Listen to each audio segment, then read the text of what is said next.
Hi there, this is Dave from Pedal Outpost. I'm just going to show you how to access the battery, SD card, soundboard, and also adjust the core and get out your core on the GFX model. This works for the GFX model GFX2 and GFX1, exactly the same. Basically the only difference is this clamp section here, which again comes off exactly the same, so it's don't get confused if this isn't exactly your hilt.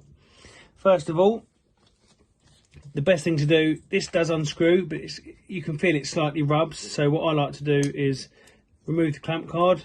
You may find there's a little bit of double-sided tape in there just to stop it from sliding around. That's no problem. You can just slide it off, slide it back on again. You'll find as well, if that does come off, your kit will come with some in your little pack. Then you get your 2mm Allen key. I've got a screwdriver one, but your Allen key will work the same.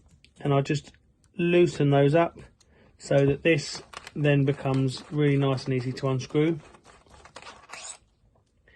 Once you've unscrewed that, you can then go ahead and completely remove both these screws.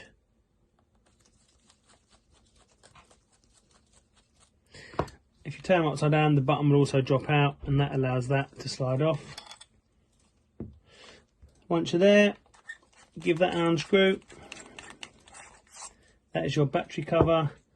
You'll find in here, currently I've got a baselit version here, but this will be exactly the same whether you've got a baselit, Zenapixel or Profi version. You turn your sabre around and you'll see this screw in the back here.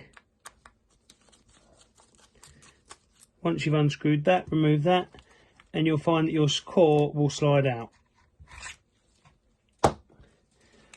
That is how you access your board. Obviously, if you've got a Profi board or Zenapixel, you'll also have your SD card in here and also access the battery.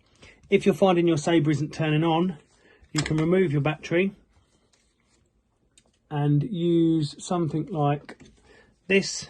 This is what I use, but anything just to bend out these contacts. So you can bend that, and you'll find that when you push the battery back in, it's a much nicer, tighter fit. So it gets a much better contact. Although it may look like they're touching, sometimes they can be slightly bent out the wrong way and they don't have a proper contact with your battery, especially when you slide this over the top and it moves the battery inside. If you need to adjust your button, you'll see here 2 screws with 2 washers underneath. If you find that your button isn't making a nice connection or you need to drop it down, you can undo or do these up, and your button, see there, the button just dropped down a bit further, and it just means that then the button sits deeper inside, so when your plunger button hits it, it makes a better contact. If you find that it isn't actually making contact, you can do these up and it will work the opposite way. I tend to find that once the side of the buttons is perfectly lined with the chassis, that's normally the best fit, although some buttons are slightly bigger than others. Once you've got your desired, you can always take it back out and change it. When you push it back in, you line up your button in there and do that screw up. And you can always, before putting the whole sabre back together, test whether the button's at a deep enough depth. Do apologise, by screwing that back in.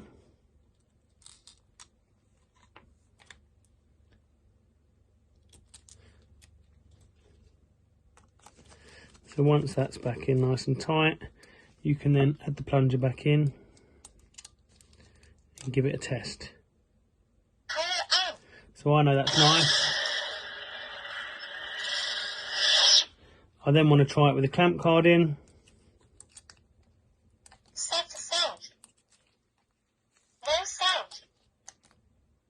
So, although you can't see it because I've just put it onto mute, typical, it's working absolutely perfectly for how I want my button. So, try that, and any problems, come back to me. Cheers, thank you, bye-bye.